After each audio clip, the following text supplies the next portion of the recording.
Hey, it's time for some Type 40, a little extra Type 40, just for you here on the Spacebook channel with me, Dan Hadley, Birmingham's king of the geeks.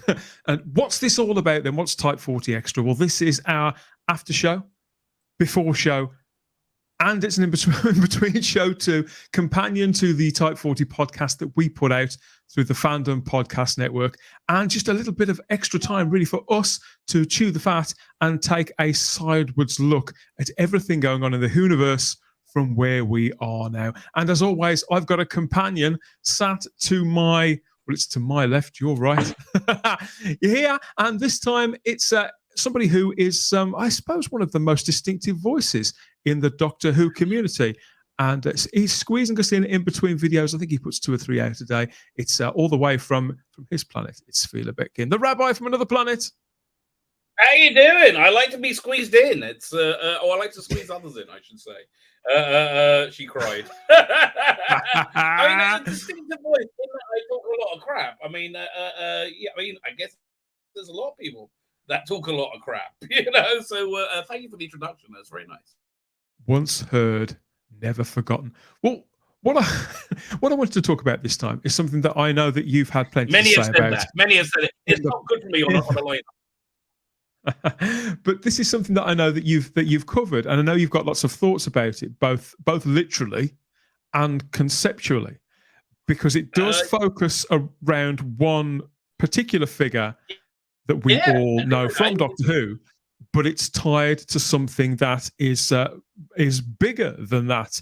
A modern, I don't want to call it a phenomenon, but a modern movement called cancel culture that neither of us are big believers in, supporters of. In fact, I think over the years, it's left us both feeling very much the same, that it's all very distasteful and that things have got way out of control. Well, I mean, honestly, we saw it happening in real time. And we're going to get into when we get into the story. We both saw it happening in real time, and we just saw that the complete opposite of reality was being portrayed. It's like it's a car crash happened in front of you, and they told you, no, that's not a car crash. That's a it's a milk float. I mean, what? It was just so bizarre. But there's two cases that come out for this, and as it's in like the Doctor Who world, it's kind of like it's happening to it's local, right? We know when we kind of like I don't really have much more to add. No, I think that.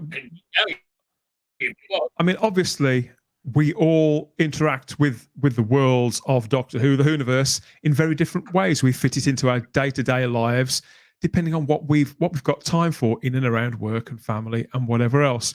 And we form connections with the people, with the characters that we see on screen, and sometimes with the people who play them. We feel like we know them because Doctor Who, I think even the 21st century version of Doctor Who, with its far increased special effects and global profile, it still feels like something really quite intimate. Obviously, partly because it's pitched at a family, and I think partly too because the people who make it seem to invest so much of themselves in it. So it all seems very familiar and very much like we're all one big family, not just the people watching, but it includes the people who are on screen too, and the credits and the names that are on the credits, doesn't it? Oh, so yeah, no, absolutely. Again, there's always been the closely knit family. I mean, delay because you can you hear me? You're breaking up a little. You are. Okay? Yeah, I keep waiting for you to catch up, but yeah, you are breaking up a little. Sorry. I'm sorry. Not much I can do about that. I'm afraid. No, okay. Look, it's a big world, Doctor Who, but it's also a small little barrel that we're all in, right? And we most of us have gone to conventions, and most of us have had, it's a intimate global phenomenon. Fair way of describing it.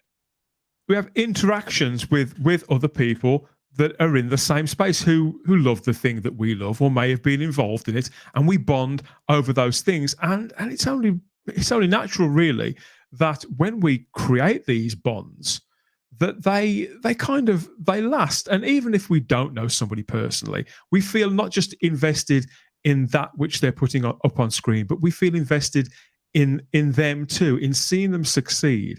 And so we feel happy for them when things go their way. And I also think that we sympathize when things don't, because I think generally speaking, human beings, we want for one another, we want success, we want happiness, and we want to see people thrive. But in this instance, as this story broke, as you said, it was to watch it unfold. It was a case of blind disbelief, I think, and not knowing what to believe at first. But we do have somebody joining us who can fill in a lot of these blanks, to explain more and to put things into context for us. It's writer and researcher John White. Hey, John, you okay?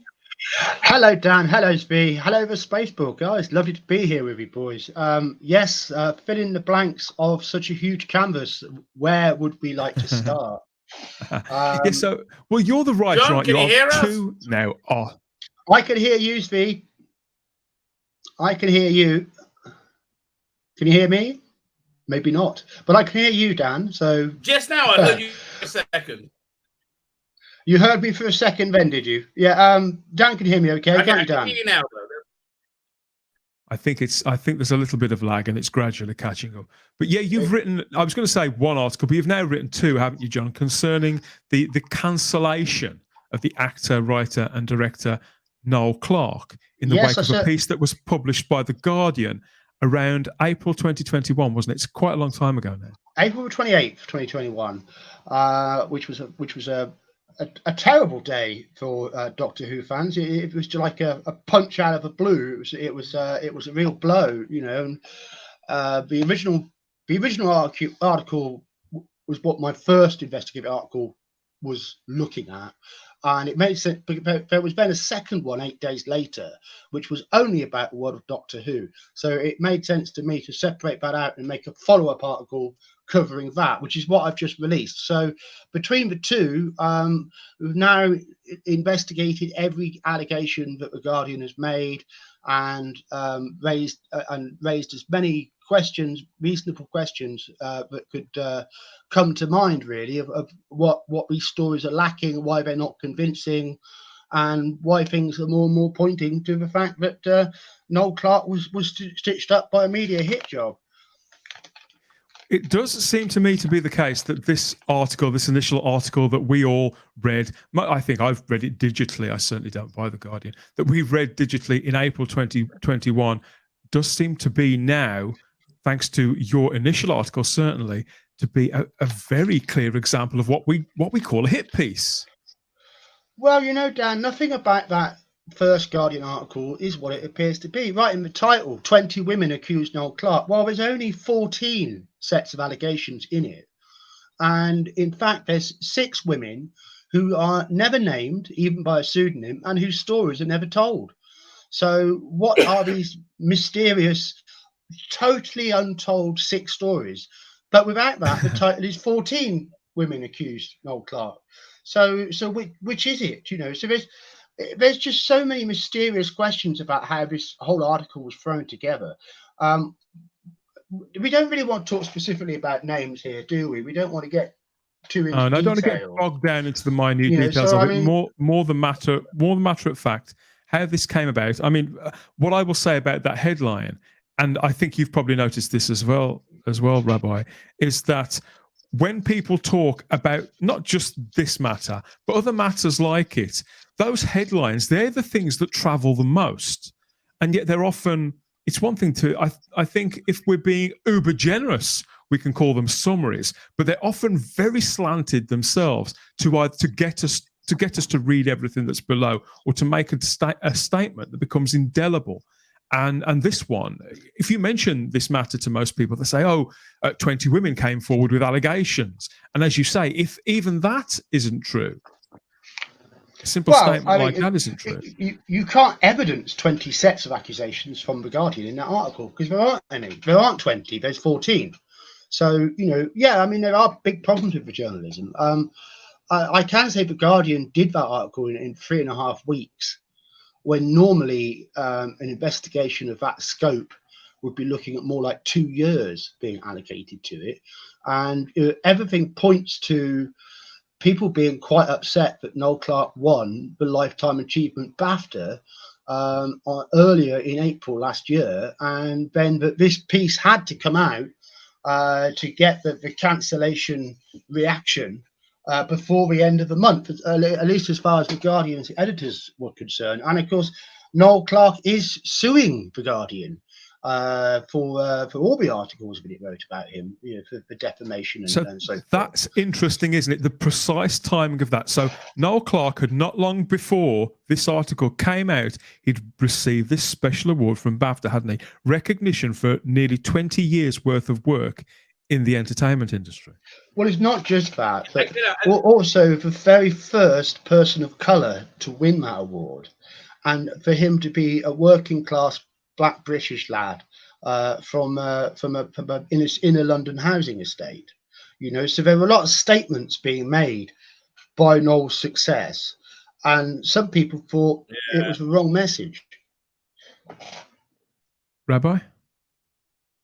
Yeah, look, John, I think you really put your finger on it. He's black and he's lower class. Like it's the people who scream about racism, about endemic racism, are normally racist.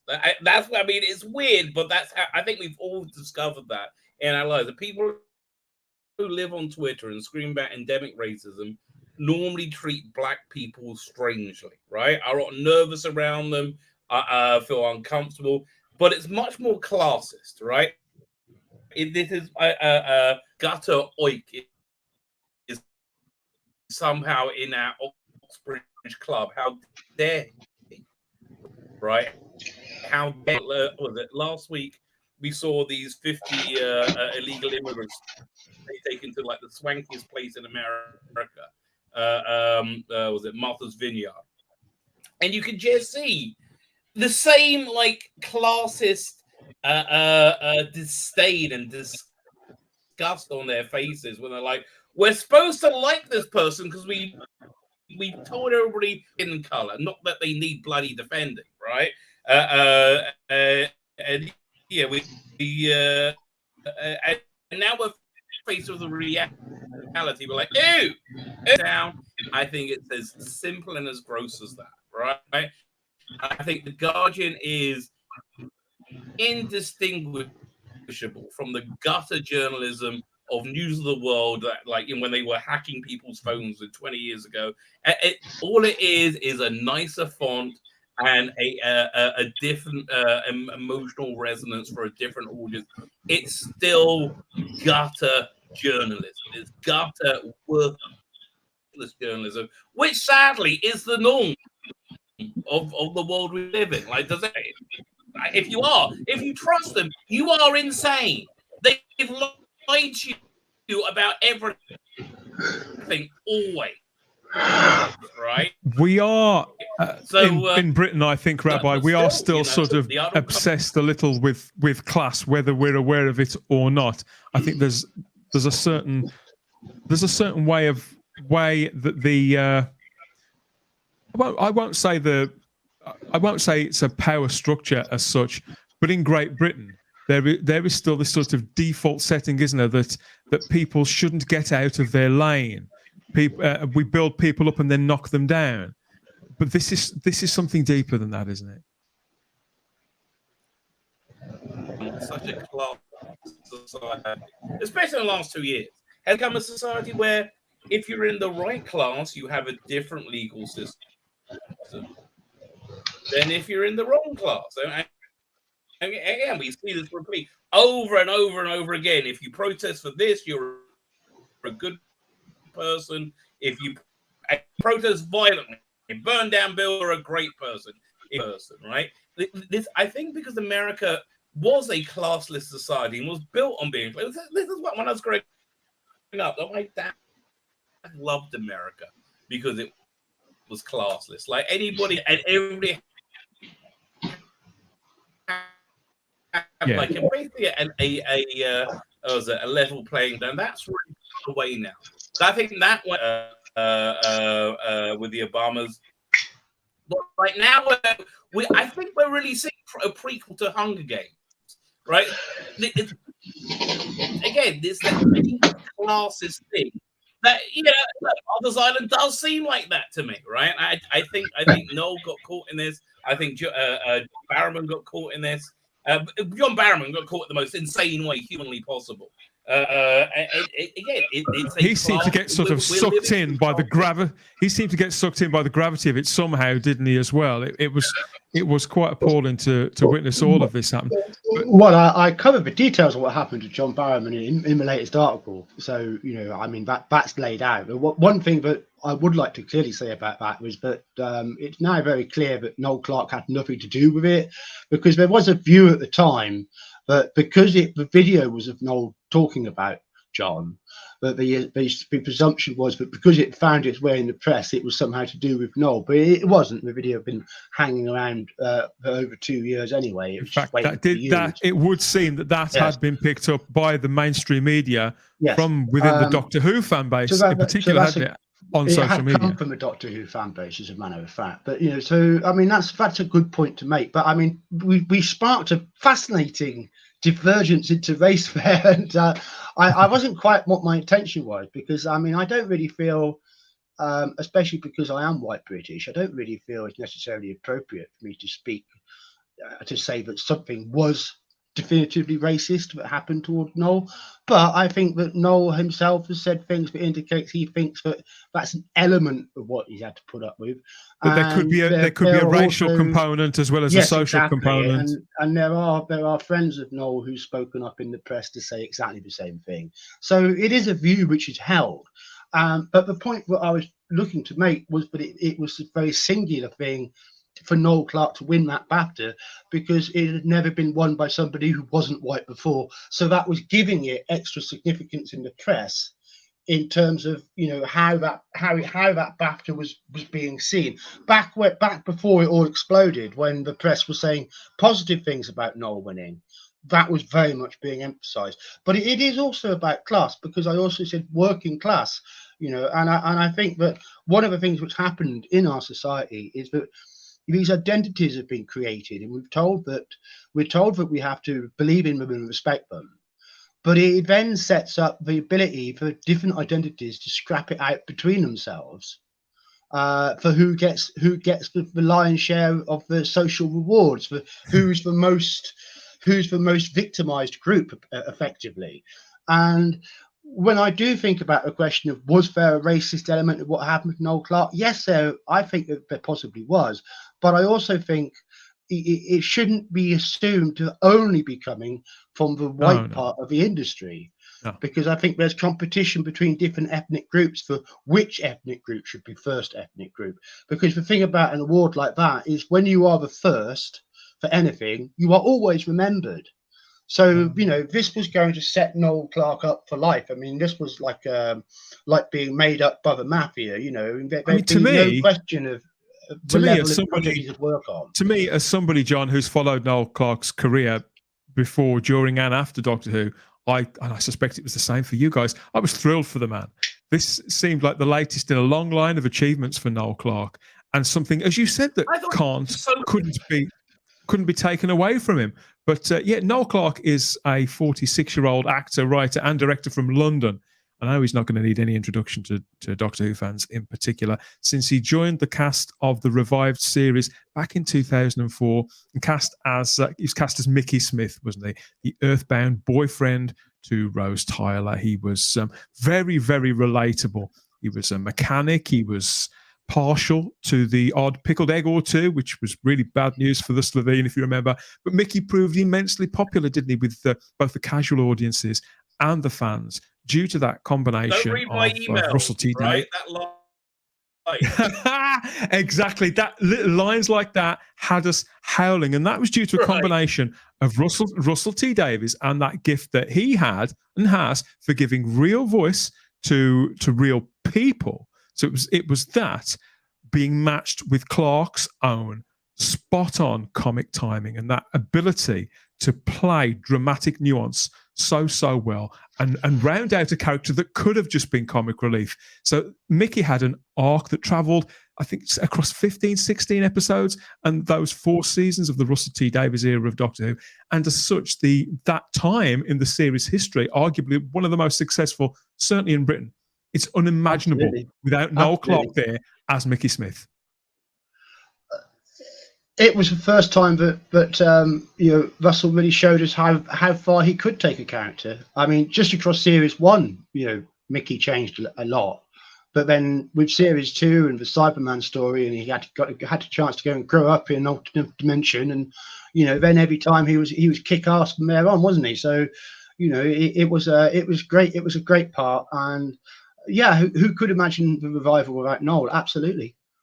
That was just the beginning for him, really, wasn't it? I mean, I think around that time he wrote that episode of Torchwood, if you remember, Rabbi. I think that was the first writing credit that I ever saw for Noel Clarke, and that set him on that trajectory, didn't it? He was writing and directing and producing feature films like Kid All Toots, certainly within a year or two, which was really well received. It was great. There was 3 of those films in the end, wasn't there? It was actually Noel's casting that I found the most exciting about the revived series, right? Because I came from Pet, and he seemed to have that very contemporary character, which I think is very, very important. I think Doctor Who always needs to be on the cutting edge, right? I think, it's on the cutting edge now. Just the cutting edge is not that great, right? So it's Doctor Who is always very, very much of the time made, right? But Noel Clarke in it as firstly having the companion have a boyfriend and a mother revolutionized the series, like absolutely revolutionized the series. Harry had that creepy uncle who Chameleon turned into, the weird creepy uncle. But that's about it. But Rabbi, watching Noel, I kind of grew up with Noel Clarke. That's how it felt up to a point, because watching Noel take these opportunities, sort of seize the day and creatively grow, not just as an actor, but as a writer, as a producer, setting up his own production company. It's very much a case of, when people say, people who don't just talk about it, go out there and do it. Noel went and did it, didn't he? There he was. He's making, writing, directing, producing and starring in a multitude of different projects across lots of different genres. He seems to be having a blast doing it, John, but the British public in particular they really latched onto him and sort of willed him through to success, didn't we? Well, let's talk about Noel's career a bit, because of course it's something I've learned a lot about, because I've been learning about him as a person as I've been looking into all of this. And what really strikes me with Noel is both his talent and his ambition. But I also think, ultimately it may well be a cause of a lot of the problems that he's had, has been that ambition, because yes, as regards the people that it's brought him into contact with through professional work. I think that, and I think also, looking back at the kidulthood poster that you just had up, the man on the left of that is Adam Deacon, who Noel has had bitter problems with for 11 years, and Adam Deacon is an actor, but he turned against Noel, and he suffered from cannabis psychosis. And it became very nasty. And Adam Deacon was convicted in 2015 of sending death threats against Noel's children. Oh, really?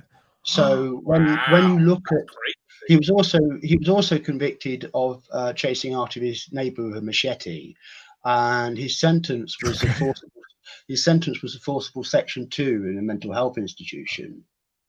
So, but in Adam Deacon's behaviour since then, shows he hasn't really got any better.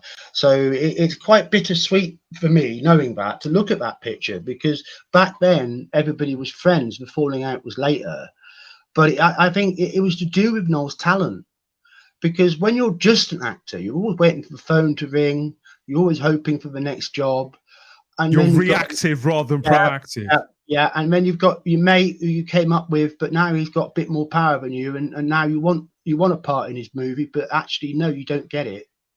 You know, and you start to develop these little frustrations, which can become bigger resentments.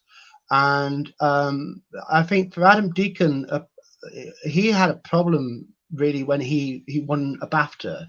I think it was 2011. It might have been 2010. He won Best Newcomer, which is normally Best Newcomer is a ticket to some real success. But the problem was that he won that Best Newcomer by a vote from the public. But the sort of parts that he played, you're talking about the BAFTA 2009 award as the rising star, wasn't it? That Noel Clarke. 2000. No, Noel Clarke won 2009. I think Adam Deacon won 2011. Oh, so really? he won it after Noel.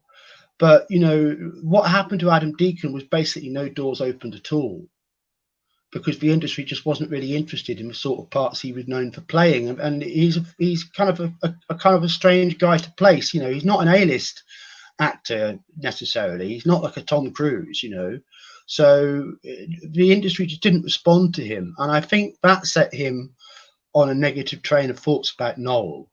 And some of the first criticisms that came from Adam Deacon about Noel were about Noel forgetting his roots and thinking he's better than everybody else, this sort of thing.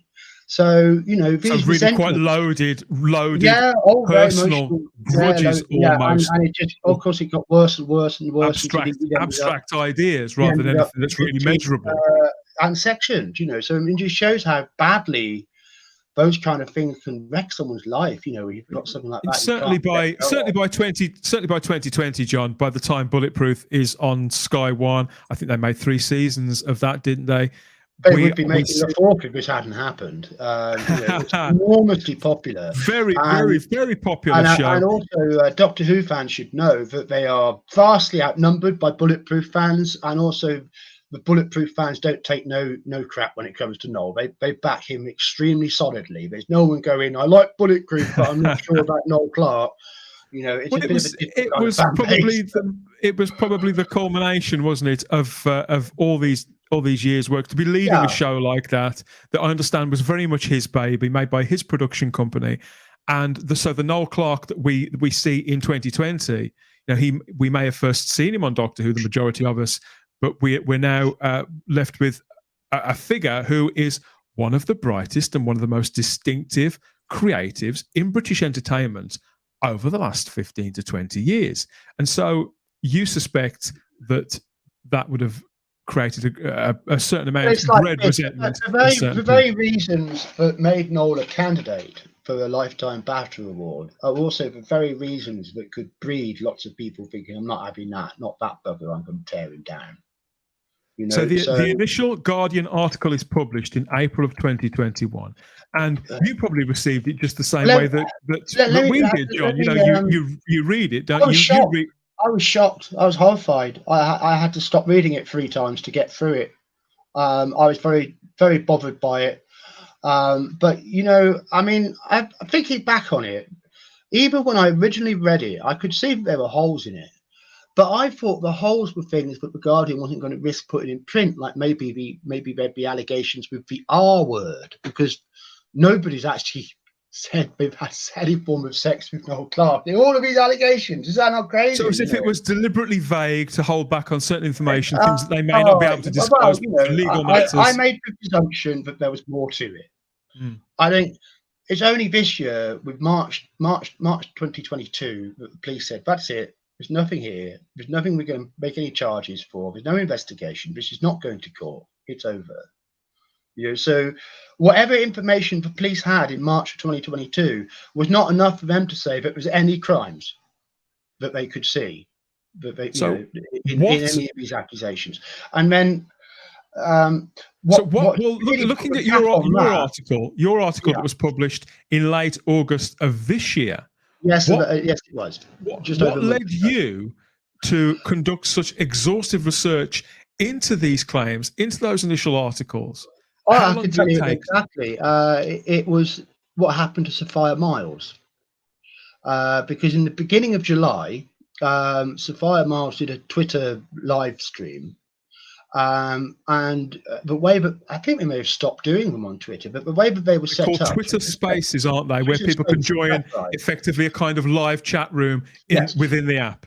But you can see who is also listening in the chat room. You can see the Twitter icons for all of the different people in the chat room. So it gives you a breakdown of who's present. You can mount over it and you can see their profile and click through, so you can do quite a lot with seeing who's in the chat. It's a bit different to YouTube, where unless someone speaks up, you don't see that they're there.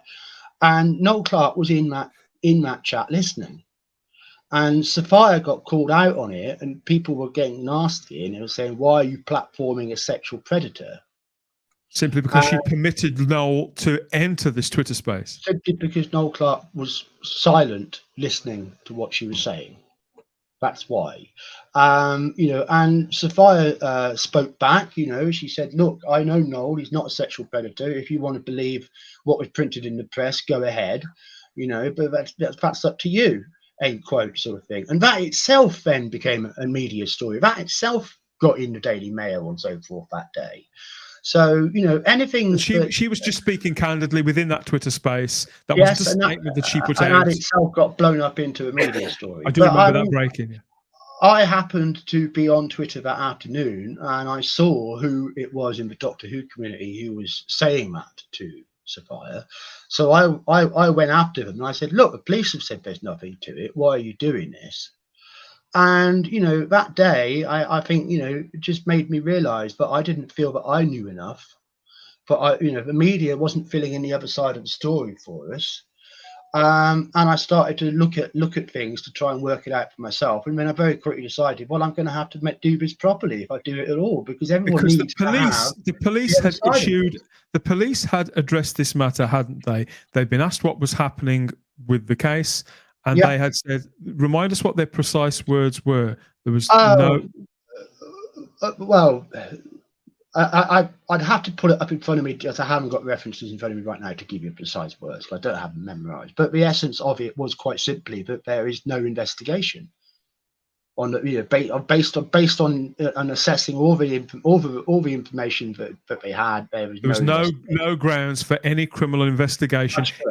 In other words, no crime had taken place. Yes, nothing that is no measurable crime had taken place. If there's no crime, obviously then there's no victim of crime. No case. One of these allegations involves a videotape that was apparently made of a naked audition, but the actor involved themselves has never seen, and there's no evidence exists, because nobody else has seen it either, because it's not been circulated anywhere. It's just that particular element of the story, that was one that travelled. John, that element of the story was one that travelled the furthest, wasn't it? I think. I mean, you and I, Rabbi.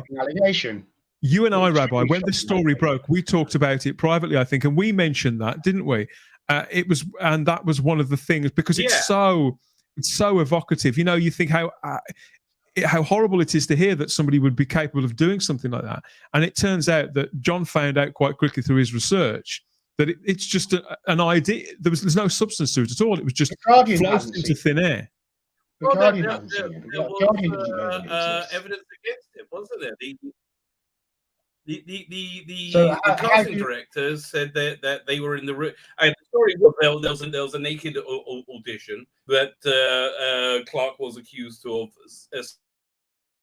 secretly filmed, but the casting director said he was in the room as well, and there was no saying I don't know, and this weird fourth party that nobody saying, oh no, he definitely did it.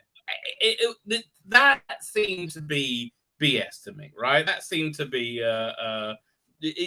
once there's that major. That's when my alarm bell started ringing as well. Right. At that point, I'm like, well, I'm sorry. And again, the whole thing about believing women, it all depends on who they are. If it's what's the name? We all had to believe her, and people were hysterical, right? When Brett Kavanaugh was being confirmed to the Supreme Court a few years ago, people were absolutely hysterical. Right. Christy, but yeah, people like Broderick. That's the one. But then we had people like was it Juanita Broderick, who apparently was raped by Bill Clinton, right? Quite gives quite credible testimony. No, we're not allowed to believe her. It's all dependent on what tribe you're in, I really still think it goes along class lines. Would you say, Rabbi? Would you say, Rabbi? Would you say, Rabbi, that the Amber Heard and Johnny Depp case helped or hindered this? Oh, help! I'll say it certainly helped, because it was another thing that completely. I've been saying this on my channel for a while. This whole year, which is the Jewish year, ends next week. This whole year has been narrative hitting reality over and over again. And it crumbled. The whole Me Too has been nothing but self-destructive, because it keeps going having these narratives that completely fall apart, right? They just completely crumble upon any examination whatsoever. And so I suppose that in the case of the Johnny Depp and Amber Heard trial, that happened that played out very publicly, didn't it? Over a period of 2 or 3 months. I didn't follow it myself. I know a lot of people who were riveted by that. Yeah. Was it really? Yeah, I really didn't care. Honestly, it wasn't a thing, but I watched it towards the end when it got like, well, okay, why does everybody like, what's it? Not American Idol, Britain's Got Talent? Because everybody likes the first episodes where people come on and they think they're fantastic, and they find out they're not, and they got this like moment. Same thing, right? It's exactly the same thing. Everybody likes to see a bit of got you, which what struck me? What struck me about it, Rabbi? I think is very helpful to Noel Clarke. What struck me about it all was that by the culmination of it, I mean, in the case of Johnny Depp and Amber Heard, it went through a legal process. Due process was observed. There was a trial and there was a verdict. And yet at the end of that, and during the process of all those months, obviously people on both sides, whether you're in one camp or the other, would have heard in meticulous detail more actual evidence and accounts from people who were there in and around the couple than that could have ever been conceived of before, because obviously none of us were there. And so whilst it's up to a jury to come to a verdict on that, on what is the most probable, closest to the truth, within the viewing public, John, the problem that I think we see play out with these trials, with these things that go so public now, is that members of the public, we have ideas in our heads based on, often it's who we feel that we've more connection or sympathy with. We feel like we believe them because of who they are, because of their identity, or because we like work that they've done, or simply because we don't like the other one. We're human beings. We can be quite complex like that and quite contrary. And in the case of Johnny Depp and Amber Heard, I think a lot of people completely reversed their thinking. People who had assumed that this tiny little woman couldn't possibly have abused the big movie star. Gradually, the tide started to turn, didn't it? And but what I did notice, that even after the verdict, there was still some people. There was a proportion of the people out there in the public who I wouldn't even accept the fact that there was a verdict in, and that she had been proven to be the one who was felt to be lying. But they wouldn't even accept the fact that all throughout those proceedings, that just as somebody sat there and watching it play out on their phone, that they weren't in possession of all the facts, and therefore weren't in a place to make the most informed of judgments. And I think it's the same with most cases of cancel culture, including Noel Clarke's. The Guardian story breaks for some people. Strangely enough, the people who say that they're the most sort of out there and progressive, they see a story in the Guardian, which is pretty much as mainstream media as you can get.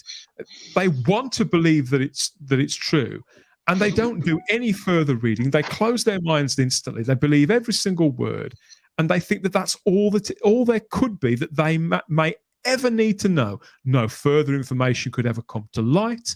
Nobody else could be so minded to dig deeper the way that you have.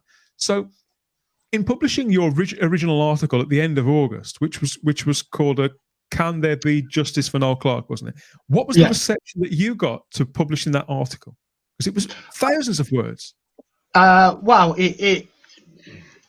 yes, there's a lot of words involved. I mean, the first article was just over 60. We're doing 17,000 words. The second article, 7,000.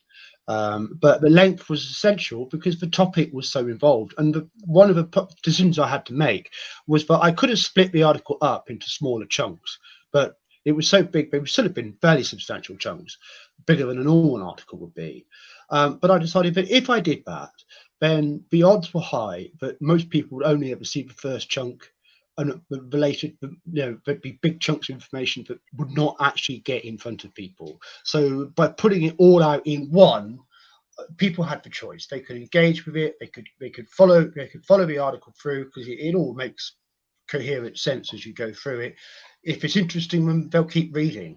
And the result was just unbelievably mind-blowingly fantastic. I mean, I've released a lot of self-published blog articles over the years, and I think the reception on this one blows everything else I've ever done away. The article now is sitting at around 7,000 people having read it. So for an article that size to have been engaged with that much, and I think you have to scroll a certain percent down the page to click as a view on WordPress. So it's been tremendously because popular. it has to be said, John. I had to read this in chunks. I had to do it in shifts. This is no blog piece. This is proper research, proper journalism. It's a report. Really, it's not an article, it's a report. And one of the things I've heard you say on one of the live streams you did about, we were talking about this, Justice for Noel Clarke, was you said that it doesn't communicate very well to women. I'd agree with you. In that to get this story across, it needs to be written in much more concise, short articles that maybe bring attention to one aspect or another, but my intent was to identify every possible question so that we would be armed with what are the questions about how did this happen, how did the police turn around and say there's nothing going on here, what's gone on, what does this mean for Noel, when did he get his life back, is he going to be able to turn up at Doctor Who conventions again, is the BBC going to change its mind about banning him from working with them for life? No, so they are BBC will never change their mind about anything. Will BAFTA reverse the loss of his award? Where does justice start for a man who's been denied clearing his name in court, and therefore got to fund his own legal action to try to get that justice, when the Guardian prints 14 stories 17 months ago, and overnight he lost everything. All his projects were cancelled, his production company was cancelled, that nobody would even speak to him. And the effect on Noel in that time was terrible. I mean, he's struggling with post-traumatic stress disorder. It did drive him to the point of suicide. He's coming back from a dark place. He only resumed posting online in June this year. So, he's got a long road ahead of him. And it's at this point we go, well, we just can't see this man struggle along without support any longer, and we've got questions that need answering. And I'd like to make very clear here, I do believe all women, or at very least I should say I support all women. I think that every allegation of any kind should be taken equally seriously and be given equal opportunity to prove itself. But warrants an investigation. But I also think that that is a process, and there has to be an end to that process. And if the process falls apart because, for example, nobody actually went to police, amazingly as it sounds, Noel has now produced proof of that because he did an investigation with Freedom of Information Act for the right of access, and he got his police jacket from birth to today, and nobody's ever reported him for anything ever. So how was this ever going to get in a court when nobody actually went to the police to report him for any crimes?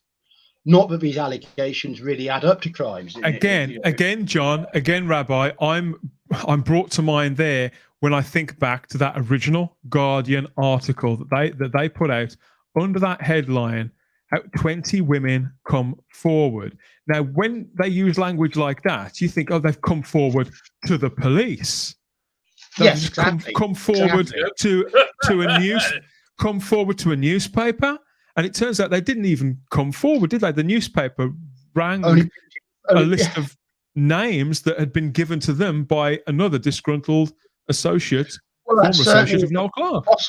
Possibly part of this, yes. But again, so nothing about that statement, that mantra, is actually accurate. There are so many problems. There isn't a single one of these allegations that in good faith you can look at and go, well, that's proved.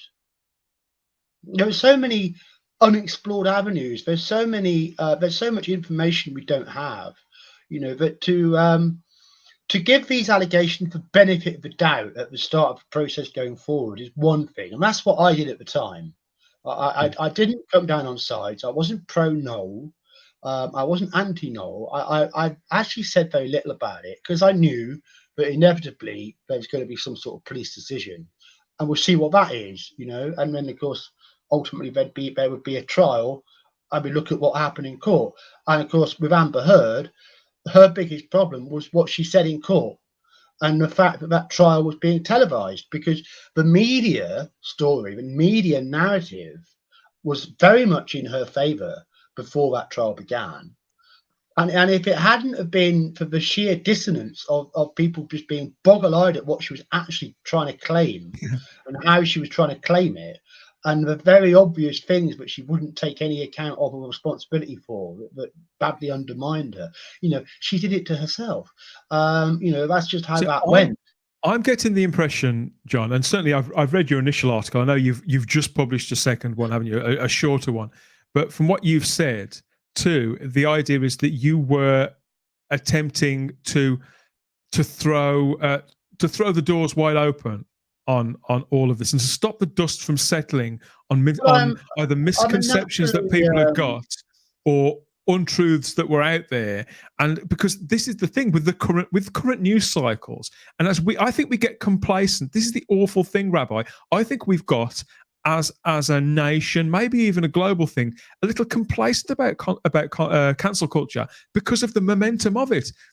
There's something else every 3 weeks, and so entire people, and what's happened to them kind of get forgotten, and nobody goes back and says, "Oh, what happened to so and so? Was that ever true?" It's as if we've forgotten what the real power of truth is. Truth and justice, they're both thick concepts. Anything past the headline. Nobody remembers anything past the headline, and I'm finding in 2022. I'm finding dream of world like the lefties that we've always had throughout the world everywhere. They're looking around right now and they're terrified because they realize freedom of speech is gone. Right? Yeah. A few years ago, we were saying, look, if you cancel Alex Jones, it's going to be terrible for everyone. And now the floodgates. There's Sophia. She speaks up. She says because there's no more freedom of speech, right? Because they're all driven insane by Brexit and by Trump, and they just wanted. They were like, they just wanted to burn it out of existence. They gave up freedom of speech, and now we're living in that world, right? Where things aren't considered. Yeah, but things aren't considered. Things aren't argued. Things aren't debated, right? We live in Russia in the 80s. You had more access to nuanced media, right? Like before Glasnost, before Gorbachev, than you do today. Like at least if you lived in Russia, you can pick up BBC Europe and the German TV angle rather than problems pumping out that day. Right, you don't have that now, right? You have we have realities being curated by a like a very terrifying conglomerate of social media and political. All bolted into one another and all pretending that they're not. Working as one group. All pretending that they're not, and they're all doing it with the express desire of making sure that we become slaves forever. They want to move it, and it was the landowner that had the rights, right? That which is basically the same sort of life a black slave would have had in America in the 1800s. Yeah, that the World Economic Forum, their catchphrase was, "You will own nothing, and you will own nothing. You will eat bugs, and you will be happy. You're gonna live in a pod." Yeah, that's what they want, right? And it's the secret war that's going on. It's been going on for a while, but I think it's reaching a head now. But I think if people are compliant, if people are compliant for whatever reason, for quiet life or just this sort of smug sense of self-righteousness that they feel that they can never ever find themselves on the wrong end of the sword or whatever. It's not that. It's the I think it's a subconscious terror of not being in the in group, because they know if you're not in the in group, you're gonna be one that serves, right? I think that's what's going on. I think that's why truth doesn't matter, right? These allegations have fallen apart. They are worthless. They have nothing to sustain them. It really matter in the out being in the in group. So they will lie and they will give a double standard and they will say, and they will never backtrack. They will never ever backtrack or reconsider, no matter what happens, because it's not about right. And there's masses to reconsider, isn't there? And that's at the very, very least based on John's report here. And so, whilst John, you're not claiming that you've come up with this wealth of evidence to go, right, look at all that. You have introduced so much doubt, so many grey areas, and dispelled claims of the mainstream media that how could anybody? Well, look, all I've done, Dan, is I've looked at the publicly available information, and I want to stress here that this is just me. How are we defining publicly available information? Just break that down. A few examples for people. Publicly printed newspaper articles, and also some links to maybe a page on IMDb or something like that to verify who worked with who, when, that kind of thing. You know, but mostly the Guardian and the Daily Mail. I would say the sources that I've used the most, and I think the Guardian I've used most of all. Also an article in GQ magazine, but nothing that my articles are built on. Anything else, what's in the public. All I've done is I've read what's there. I've analysed it. I've collated it to make it more sense in some ways, because the way the original article was written is quite confusing and misleading in many ways. So I had to clarify exactly who was saying what about whom. And I mean, I've had to think about it. That's it. That's all I had to do. I didn't have to wave a magic wand or have any fantastic inside sources. All I had to do was think about what they said and think, does this make sense? And what if this? And the what ifs make so much more sense than what's on the page in most of these examples. But when people actually take the time to stop and think about what's been said, they look at the other possibilities I'm identifying, and they identify with them and go, that makes more sense to me. And you know what sticks in my head about this as well, though, John. It's some of what the things the rabbi's just been pointing to. The simple fact is, you don't need to be a Doctor Who fan to feel this way, to relate to this, and to be able to process this. You don't even need to be somebody who knows of Noel Clarke's work or who likes him personally, enjoys his work. The simple fact is that if it can happen to Noel, then surely it can or could, in time, literally happen to anyone. Well, I mean, the first article I absolutely did not write for Doctor Who fans. It's for everybody. That's why I separated Doctor Who out and treated it as a separate subject of the second article. And I really must urge everybody, every Doctor Who fan needs to read that second article, because in there I have had an inside source come forward and talk to me to directly refute one of the allegations made by one of the accusers. But I mean, I won't go into any details, but I know that we need people to read this article down. There will be links in the description and the show notes so that people are left in no uncertain terms about where they can find all these articles and read for themselves. This source that's come forward to talk to me for the second article, I mean, it's on fire. It's pretty incredible stuff. It's not something you come across very often. So there are things moving which I really love to see. I mean, there's so many people have supported the Justice for Noel Clarke hashtag. We've got people joining up and following the at Justice for Noel C on Twitter. And all this is sprung up organically in response to me being a Doctor Who fan who just bothered to take the time. I mean, it's one of those things. Anybody could have done this. It just so happens that I'm the person who did. And I didn't do it for me. I did it for Noel. I love to see the truth get its legs on. But I mean, we're talking about. I have heard some people attack you over this, you personally, John, and say, are you the right man to do this? What makes you the person who should research this? And it's complete distraction from the matter. And I mean, the fact is, if not you, then who? If not now, then when? I think what you've done is I've been writing extensively since 2005. I mean, most of the stuff I ever wrote on the internet has been lost to the info wars. But I mean, I've written millions of words on hundreds of topics, and the chances are that some of those topics will be more pleasing to some people than others. I mean, of course they are, but it's not about anything else I ever wrote.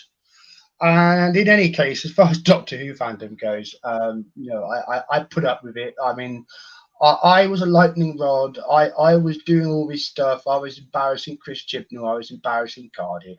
I did those things in fandom. So, I am the bogeyman. I am the monster. And some people literally seem to think that I'm evil. And hey, I can't really change what people think online. And I mean, truth has always mattered to me, which is why I've never been afraid to speak it. But then, if you speak the truth, you can't expect popularity. I've seen just in the few interactions that you and I have had over the months. I've seen people assume that because it was clear to me, for example, your name, John the White, online. It was very clear to me that was a reference to Lord of the Rings. But some people have read the most bizarre things into that. In fact, the slurs. Some of the most. Well, I mean, it's also my name. My name's John White. It really is extraordinary. I did it because when I was in the forum world, I used to do a lot of time on internet forums, and almost everybody was anonymous. Right? I stood out as somebody mad enough to post under my own name. So I actually got known very well as John White. And I also used to use an avatar as Gandalf, because I used to do admin. So I was kicking ass and taking names and keeping order. Oh, I see. So I became associated with Gandalf as well. But when I switched to Facebook, suddenly there was 100,000 John Whites. And, I was John White, blah, blah, blah, blah, blah, blah, blah. number. So I found that just the insertion of the into my name immediately gave me a unique Facebook. That was He's human after all, everybody. That's why, but I mean, yes, look, I could find it very offensive. You know, if I let myself get offended, I can even get quite angry about idiots calling me a white supremacist and other things that I've been calling Doctor Who fandom. You know, but hey, you know, funny, isn't it? That I'm actually one of a few people who has unswervingly defended Jo Martin online, and who said that she got a rough deal out of Chris Chibnall for how her Doctor has been presented and scripted, because I actually do believe that. I actually believe she's a very fine actress. And despite the fact that you've said all that, people only read what they want to read, they only process what they want to process, that fits their idea of who they think you are. Fears 11. I would rather have had Jo Martin from the start. I think if Chibnall had been brave enough to cast her, a lot of his problems would have gone away, because partly Jodie Whittaker's problem was she didn't believe in herself, and she didn't therefore give a convincing performance, but that's another matter. And then people are shocked to see me defend Noel. Well, you know, people have got to wake up because their assumptions and presumptions. You know, going back to Noel Clarke, you've said he's now active on Twitter again. He's now posting again. I noticed that too. I also noticed a short video that he made where he'd got his Freedom of Information Act, and he certainly looked a lot healthier. I'd seen that article that he was it was in the Daily Mail, wasn't it, around February, March time. It was harrowing to read what the man had been through, how he described an incident with his son. It was a feature. It was May, was it? Okay, so I'd read that. He's on social media again now, and he's engaging with people, albeit tentatively, completely understandably. We have very few quotes from Noel. I mean, I do understand that he's taking legal action against certain figures and publishers in mainstream media. Well, actually, wish him well with that. Obviously, a couple of weeks ago, he had to clarify his legal action. Let's put it that way, and he is now only suing Guardian. He's no longer suing BAFTA. He's no longer suing GQ magazine. He's no longer suing various named individuals that were included in that action. It's an expensive business to go around suing people, isn't it? One would imagine that everybody has their limits and their resources. Well, a man who's had his ability to earn money and his savings severely depleted, eroded, destroyed. You know, this is part of what's so insidious and so wrong about the whole thing, is that look at him, he's abandoned to try to do this on his own. You know, I mean, I'm not saying that Noel should ask people for donations for his legal cases. I mean, that's not what I'm saying, and I think that would create its own problems. But just to recognise the situation that one media article, which contains a bunch of stuff which is to this day, none of which has been proved. None of it substantiated whatsoever. How can that define the rest? How can we let that happen, that this man isn't free to carry on doing what he does best, which is making television and films? Free to live the rest of his life, free to work, as you've said. And it may be the case, John, that when this is all over, that this leaves quite a bitter taste in Noel Clarke's mouth.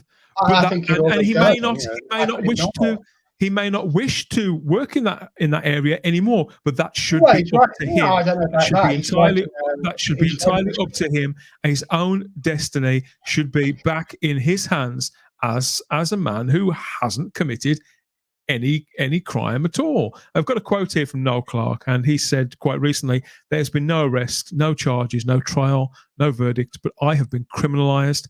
20 years of work has gone in 24 hours. I lost everything." This is what he told the Daily Mail. "The company I built from the ground up, my TV shows, my movies, my book deals, the industry respect I had, in my heart and my head, it has damaged me in a way I cannot articulate."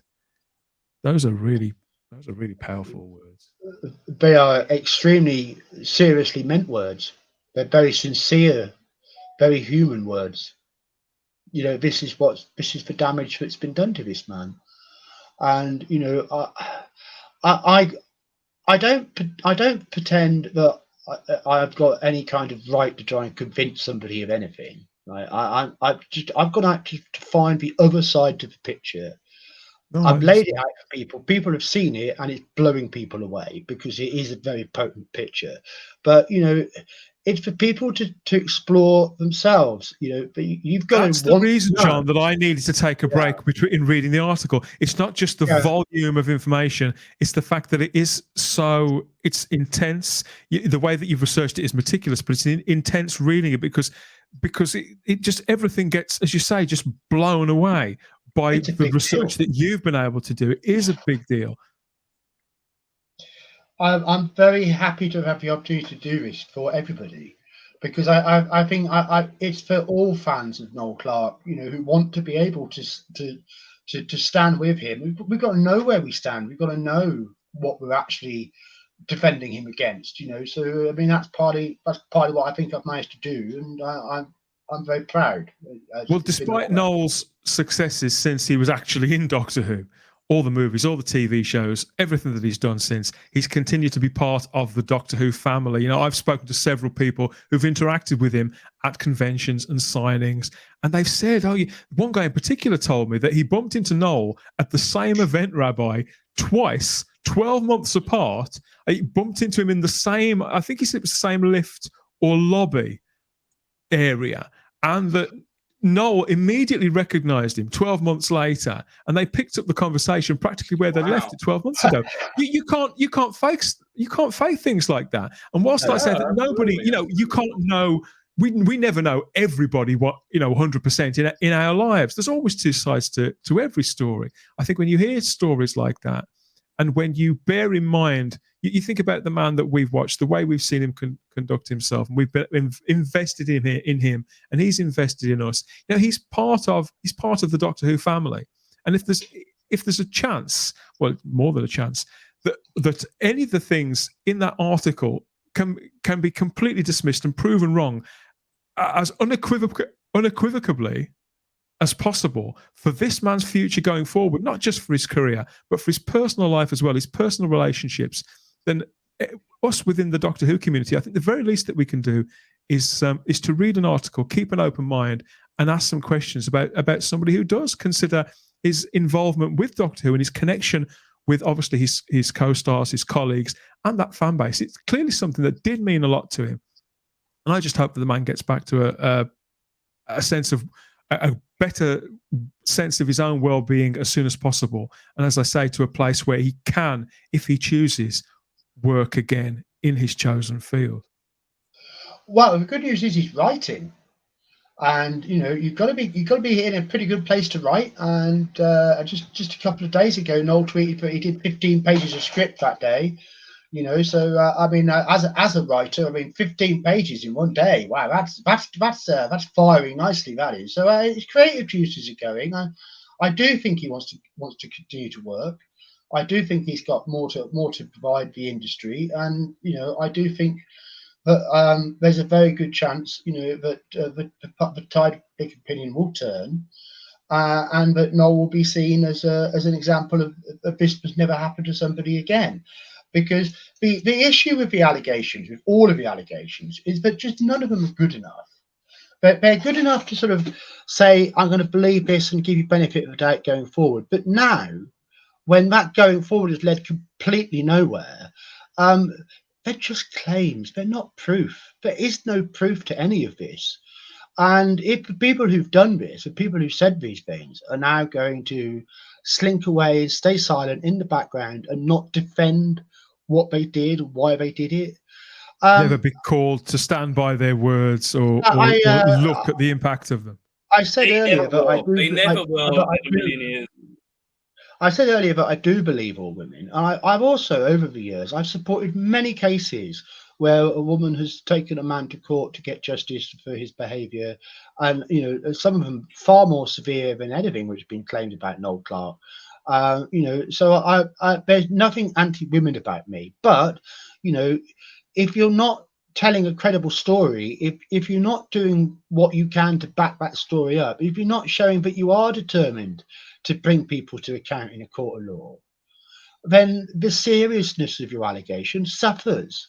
And you know, I feel that there just isn't enough here to justify Noel Clarke not being allowed to get back into the industry and get back to work. And have you, John? Have you heard from Noel Clarke himself on this? I mean, this well, obviously very, very, very clear. I do not speak to Noel Clarke any other way than interactions in public on a tweet. That's it.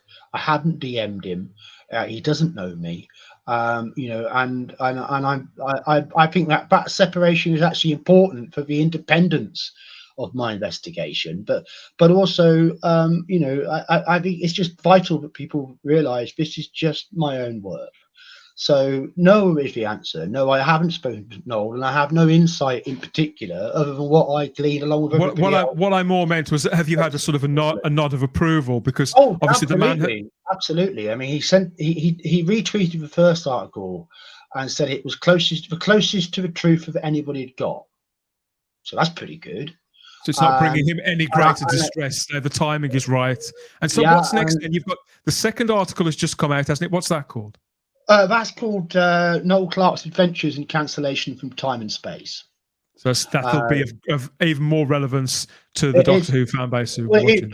It's all about the Doctor Who side of things, including what happened with John Barrowman. And the most important thing about this is that the convention allegation is the one that I've got an inside source from that accuser's peers are directly saying they don't believe this story. And I think, Doctor Who fans must become aware of that, because it's too important not to see, and to have that in your own mind when deciding whether you should find it credible or not. So the second article is for Doctor Who fans. I look forward to reading that, and obviously there'll be links to that in the description of this video, so that everybody out there that's watching and listening along, they can go and read it too, and let us know in the comments section what you think about the work that John's been doing, about all his research, about the report. What are your thoughts about this entire matter? Let us know here at Type 40 Extra at the Spacebook.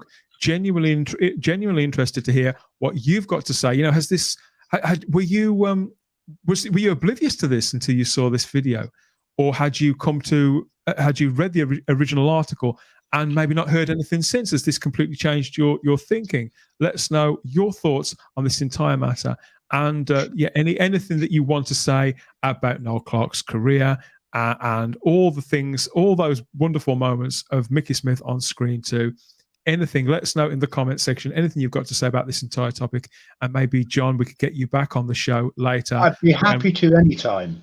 See how this was. What is next for the Justice for Noel Clarke campaign? Will there be more articles? What are your plans between now and Christmas? There's one more article that I'm planning, which has got a working title, "Battered by BAFTA." And this one isn't about accusations made against Noel. It's about how Noel was treated by BAFTA and others in the industry. So it's more about the trauma of his cancellation than what he was being cancelled for. So that one's in the works at the moment. I'm not sure when it will actually come out. But I think more importantly is that now that Justice for Noel Clarke has started up, and that people have come together around it, we're in a position to support what Noel decides to do next. So what might Noel tweet about? What might he talk about? Should be entirely in his hands. Yeah, and my articles have sort of established a foundation, a base work, but I don't see myself as leading anything or leading anyone. I'm just providing information, and it's where people want to go. But love and support for Noel is strengthening and growing every day.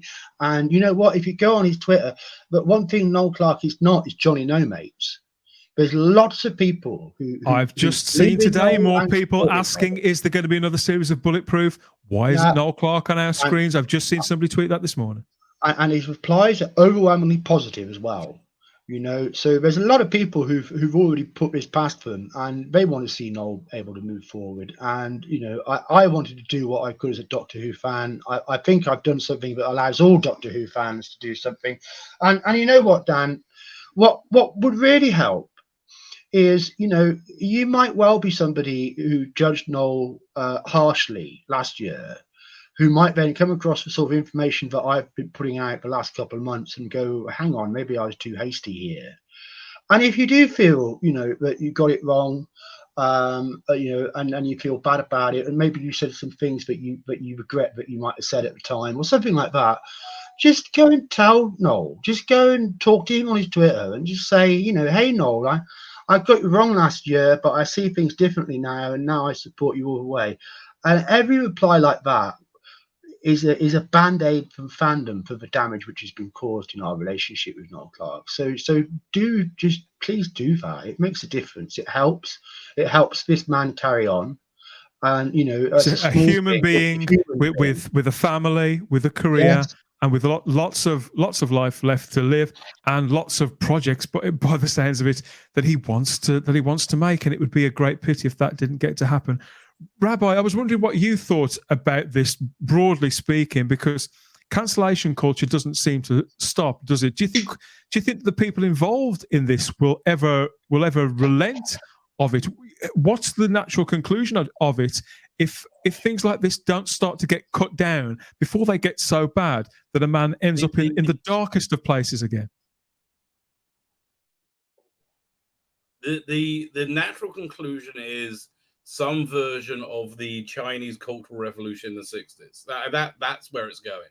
We're talking about a complete change of society with a loss of the freedoms that we think are the corners that we think they'll never go, right? We've already lost a bunch of them already, right? But that's where we're going, unless there's any kind of like Deus Ex, was it Mechana solution, because I just, I don't think this kind of revolution, which is what I think it is, that's really the smart thing that they've done. Like, it's just nobody's saying out loud that, oh yeah, we're looking to take away all your rights and freedoms, while they slowly take away your rights and freedoms without and tell you that the anybody opposing it are the bad guys, right? So I don't think the last time we saw this was the Chinese Cultural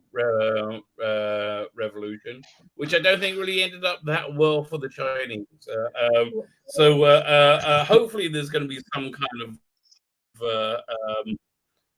I mean, look, personally, for my own bonkers reasons, I think a year from now all this is going to be over. It does make me wonder because at one time, up until a few years ago, it was still said that today's gossip, today's headlines is tomorrow's chip paper. I don't think we live in that world anymore, regrettably. I think that things hang around a lot more. Whatever's on the internet they say the internet is forever. And that does mean that some lies can exist forever, or some conspiracies can be allowed to sort of sit there and pull people in their sort of gravitational way for longer. Maybe the regulation of the internet, of mainstream media, or simply the closing down of some of these long-standing mainstream media outlets, who seem to be hanging on for dear life as it is anyway, and publishing stuff like this so without any moral compass. Maybe if they were regulated more, they wouldn't be able to publish things like this, because certainly the average person can't make outlandish claims, unsubstantiated claims on social media without getting some sort of repercussions, can they? So why should the press be allowed to do it? Well, you can. You just got to be making the claims about the right group, right? Like, social media's in the same bag, right? It's you can claim whatever as long as you're lambasting the right people. If it's the wrong people, then you're going to be silenced. Noel Clarke found himself on the wrong side, right? Without knowing what he was doing or expecting it, he found himself on the wrong side, and that's where we are today.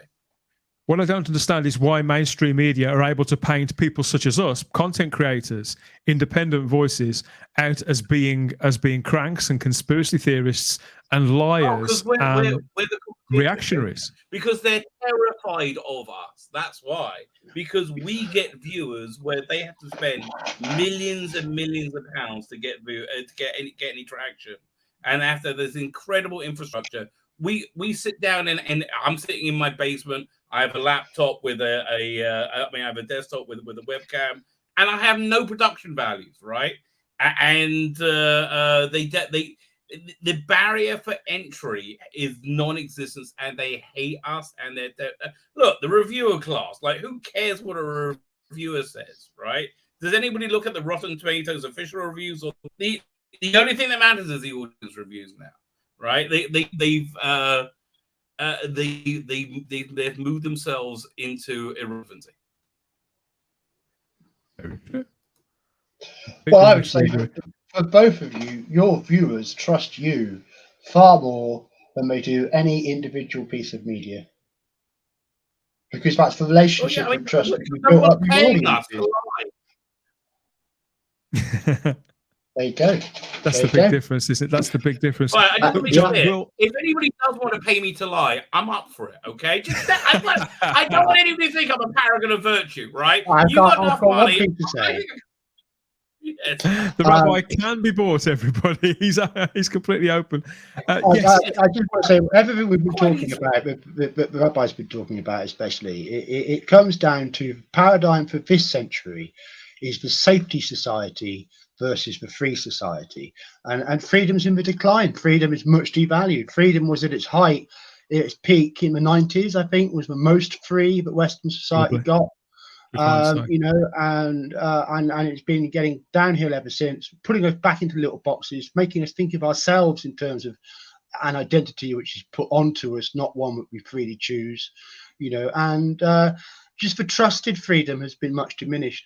And it's funny, you know, the rabbi's talking about deep emotions, because atavistic responses from the populace are always what the leadership has feared the most.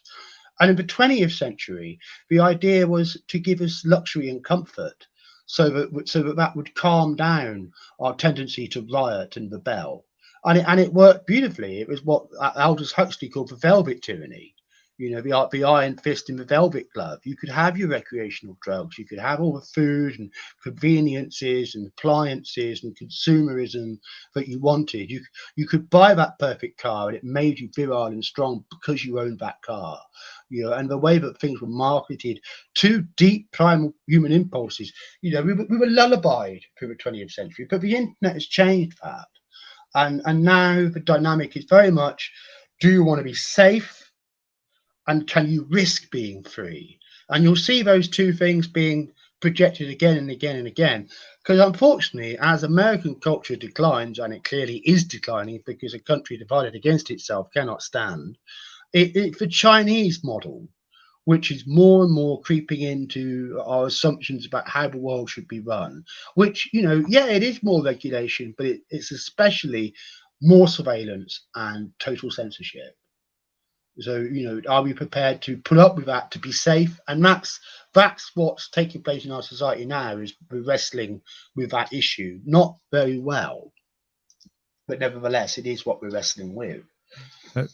There are people out there who deny that cancel culture exists, which is, of course, a deeply disingenuous statement. I'm increasingly concerned about it. It won't save them from being cancelled. They can believe what they like. The implications of letting that minority of people dish out their arbitrary ideas of what they believe is social justice to feed their own complexes or reinforce views of individuals or groups of people and ideologies that they can't stand being challenged. It's very, very worrying. I do hope. I mean, I was excited by the idea that Twitter could be bought by Elon Musk. I know that's probably not going to happen now, because Twitter is ground zero for cancel culture, and I do hope that something changes sooner rather than later. As for Noel Clarke, I look forward to reading about how his legal action proceeds against the Guardian. I certainly wish him well. It isn't going to happen overnight. Realistically, no, I mean, this case was only brought in April.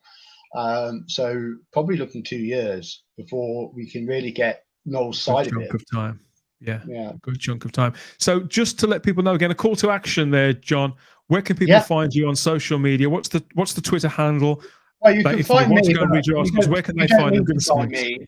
Instead, people should follow Justice for Noel C on Twitter. which is the account which has been set up to basically promote the campaign. And just type the hashtag Justice for Noel Clarke into any search engine. You should start to pull up results. I mean, I've now put over 12 hours of live streams out, talking to Gobby and Noel, and also Lonnie. Now talk to you, which has been wonderful. And I'm sure I'll be talking to other people too. So doing the rounds, getting the word out there, as it goes. But it shows no sign of slowing down since. So you're not going to have to sideline what you're doing. It's not going to interfere with Noel's own court action or anything like that. You're free to keep publishing articles. We're a fan campaign, and we are not connected to Noel. So we can't affect anything Noel is doing. There's nothing that we know that could affect anything that Noel is doing, because all we have is public information. That's nice and simple. And how about you, Rabbi? Where can I know? Everybody knows where to find you. They know where they can hear you, don't they? But remind them again, what's the name of your channel and where people can find you? Just turn on YouTube. You will find me ubiquitously screaming into the camera about whatever outrage of the day is going on. And there's so many outrages to choose from. Who knows what there's what could be next? But yeah, YouTube. I'm on Rumble. Sign up to my Substack, which is my email newsletter, where you'll be able to find me even after I am cancelled. Right, I'll be on Rumble or wherever. In the post-apocalypse. But please do sign up and subscribe to my channel. Listen, there people have been said that as soon as they subscribe to me, they win the lottery. So other people have said they had a chronic ailments on my channel, and they're cured overnight. And now, of course, results may vary, but give it a go. You never know. It's worth a punt, isn't it? Definitely worth a punt. And thanks for joining us again, Rabbi. And you can get in touch with us, Instagram and Twitter at Type 40 Doctor Who, not just about this, what we've been talking about on this show, on this Type 40 Extra, about everything else that's going on in the Whoniverse. Yeah, don't be shy. Get in touch whenever and however you like. I'm also on Twitter and Instagram as the Spacebook, where you can see me talking, geeking out, and generally sort of blathering away about all things in popular culture, anything that catches my imagination, and even now and again about day-to-day, everyday life. So I talk about my kids and stuff like that. There's the odd dad brag here and there. Well, you got to do it when you can, haven't you? Got to do it when you can. John, thanks for joining me on this show. We'd like to have you back at some point in the future for a catch-up show. You can fill us in on what's been going on at various junctions. But I just hope that the articles continue to get viewed and read, and the feedback, the momentum builds. Doing their work, they're just as valid in a year's time as they are today, and there are thousands and thousands more people will read them in the days ahead. I'm convinced of it. It's just how it's going to go. Teach them a lesson. Teach them all a lesson. And yeah, obviously, my very best wishes to Noel Clarke. I do hope that things continue to improve. And I'll be watching and reading with bated breath to see how this all plays out. I think everybody deserves a proper justice and the freedom to clear their own name and to certainly take their own destiny back in their own hands. John, is the simple way that I look at it. I think that wraps us up for this Type 40 Extra. Thanks to you both. Who fancies a pint? We're off now, but yeah, let us know what you think of all of this in the comments section, and we'll speak to you all again soon. Bye bye.